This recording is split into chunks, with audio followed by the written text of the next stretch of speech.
call this special meeting of Lackawanna County Budget reading to order. This is the fourth and final reading of the budget message. If everyone would please rise and say the pledge. I pledge allegiance to the flag of the United States of America and to the republic for which it stands, one nation, under God, indivisible, with liberty and justice for all. Thank you. We would like to thank Dickson City for their hospitality for this meeting and for the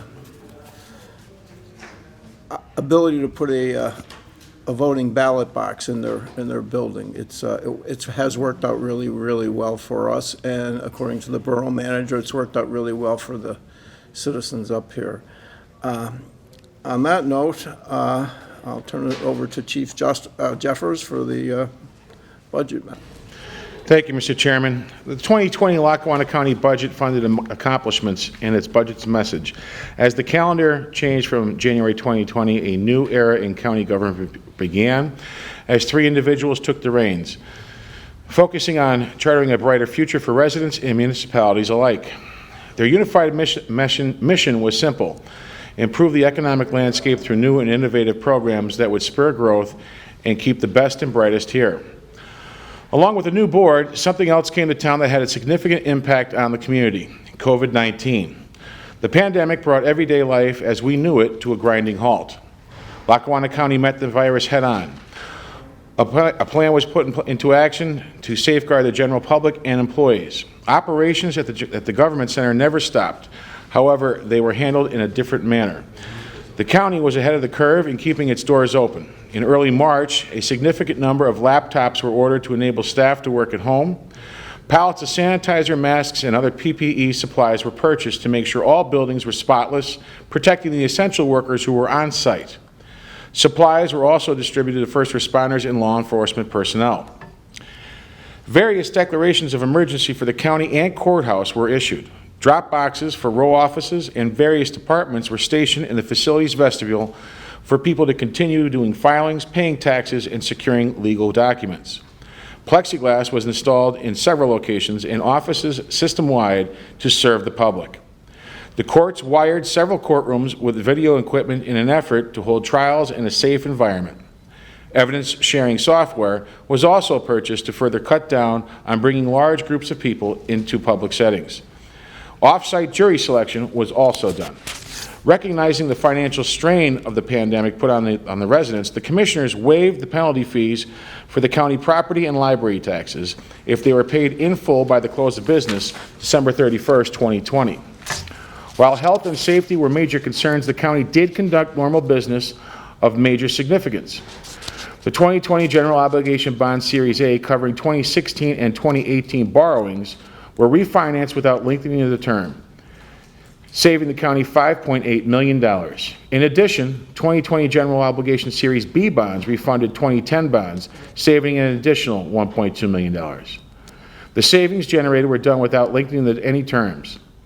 The county again used the same formula with the refinancing of the General Obligation Note Series C of 2020, saving another $177,000. Another tough decision was made early on to raise taxes 6.5 mils to put the House back on solid financial ground. The revenue generated was used to bolster a weakened pension fund and to cover the deficit without depleting the fund balance. Economic development has always been a county hallmark. Now it matters more than ever with the uncertainty caused by COVID-19. A $2,500 business relief grant program was established to provide seed money to firms that were either shut down or had to scale back operations. Another county staple, the Community Reinvest Program, provided organizations and municipalities with much-needed last-mile funding. 21 grants totaling $104,186 were awarded to fund worthwhile community ventures. Other business development initiatives with CDBG funds and CARES Act resources were utilized to breathe life into our local economy. Human services remained the focal point of our mission to assist the elderly, families, and youth.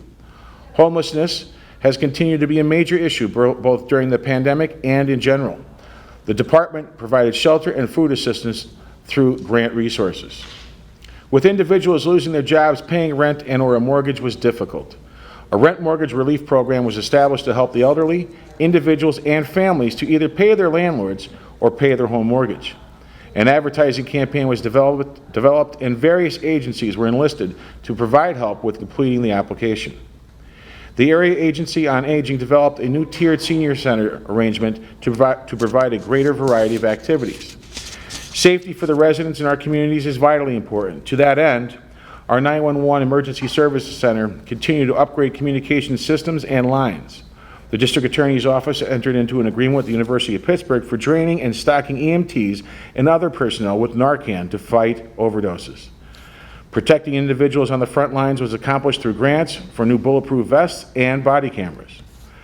The prison has also undergone a number of operational, security, and prisoner ancillary services changes to improve the overall management chain of command. The prison was restructured to address two key issues: security and treatment for inmates suffering with substance abuse and/or mental health issues. The significant changes at the prison were all budget neutral. Direct physical mail for the inmates has been reduced to scanning to eliminate contraband entering the facility and getting to the prisoners. Contact visits have also been limited for the same reason. Sheriffs will be incorporated into the front area as an extra layer of coverage, surveillance, and control to protect our employees and provide an overall safer environment. In addition, inmates now have access to tablets to use for researching legal information, studying for a GED, reviewing tutorials, and reading mail. Not only do the tablets allow the prison to run more efficiently and, as previously stated, reduce the risk of contraband entering the facility, they also generate additional revenue for the prison. An RFP for medical treatment was advertised for the purpose of providing inmates with as comprehensive a care program as possible. The commitment to upgrade county's roads continued with various paving projects, as well as several bridges being constructed, upgraded, sent for design, or replaced. Other improvement projects focused on new sidewalks, lighting, and retaining walls in various communities. The county also entered into an agreement with the City of Scranton to collect its property and real estate taxes through the Tax Claim Bureau, receiving 5% on each lien collected. A virtual marketing campaign was launched to encourage people to shop local to help out small businesses in these unsettling times. Our debt position. The county has been able to mitigate its annual expenditures for debt service by taking advantage of favorable interest rates.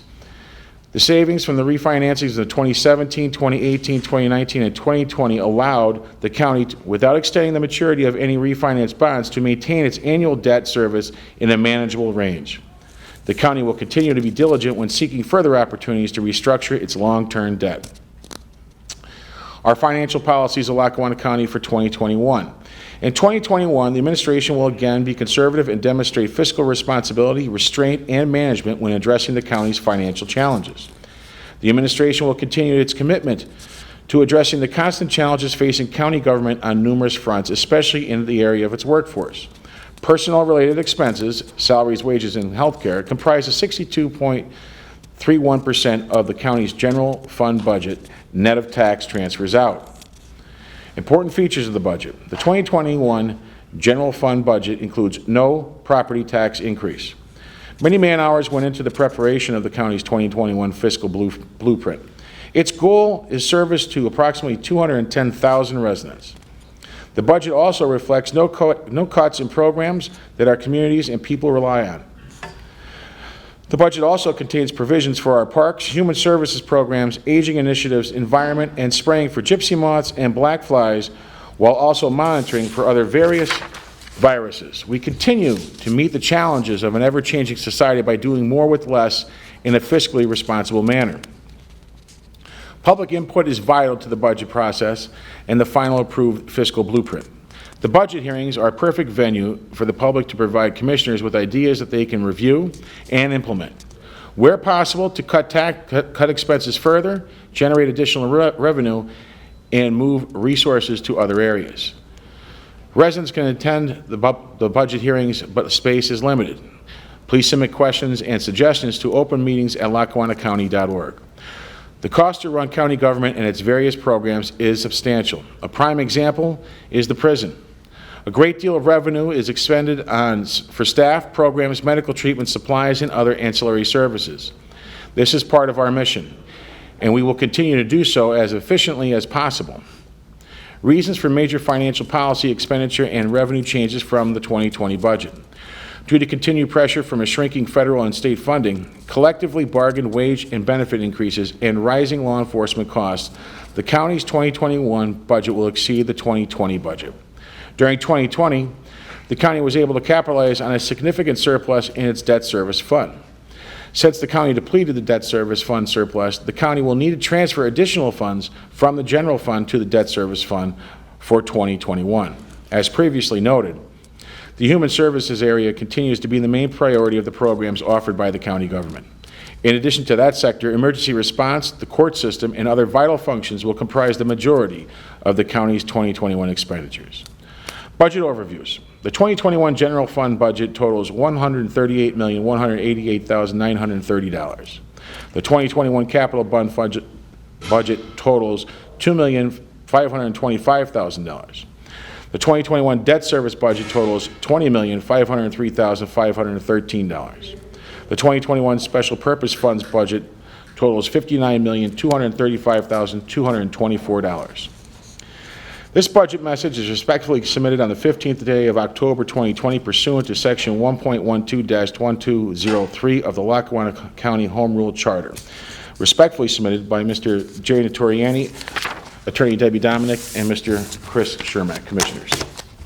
Mr. Chairman. Are there any comments from anyone? On that note, I will make a motion to adjourn.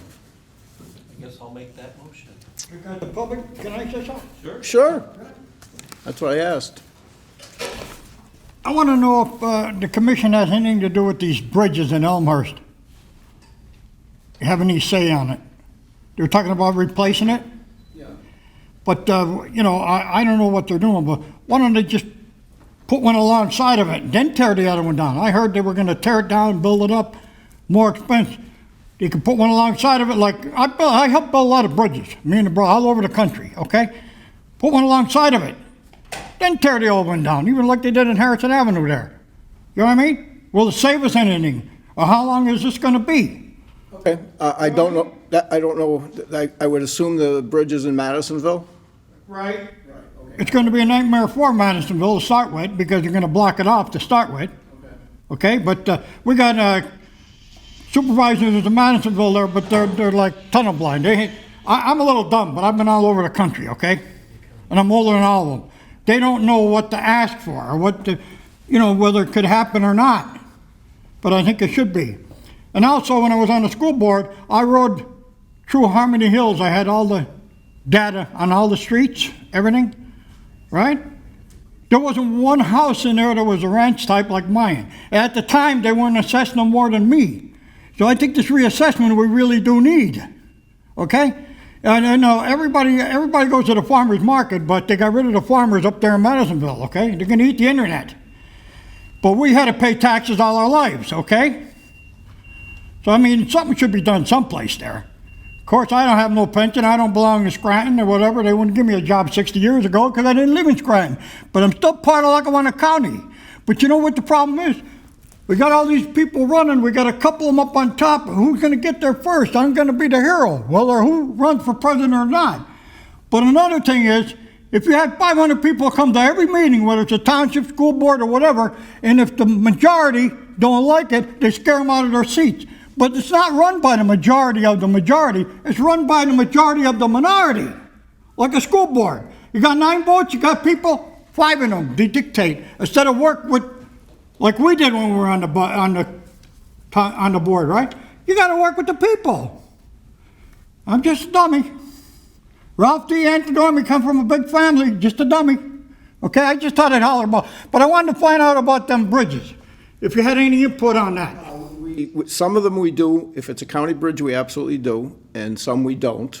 And that will be one that we'll be glad to check into. If you'll give us the location, we will do that. We try to do about 3 bridges a year. There's 100 or so bridges in Lackawanna County. They're expensive to do. They have to be, you know, you get funded partially by the state. You have to go through the process. It takes, sometimes they take a long time depending on the situation. if you have to get right-of-ways, and, but again, it's something, you give me the information, I'll be glad to find out all about that particular bridge, and we'll get back to you on it. Oh, maybe it'd be some help. All right, thank you very much. The bridge in question, PennDOT is looking to utilize the bridge in Madisonville and Elmhurst so that they can shut down the bridges that are going across 81 there to rework on those, to reconstruct them. Our GPI engineering firm and our director of roads and bridges is in discussions with PennDOT to not use that, to build an alternate bridge that they can use. So when we get more information on that, I'll give it to Mr. Antidormi. Give Mr. Jeffers your information, Mr. Antidormi. Thank you. Anyone, anything else? Okay, then I'll entertain that motion to adjourn. Motion. Second, on the question, all in favor? Aye. Thank you. Thank you.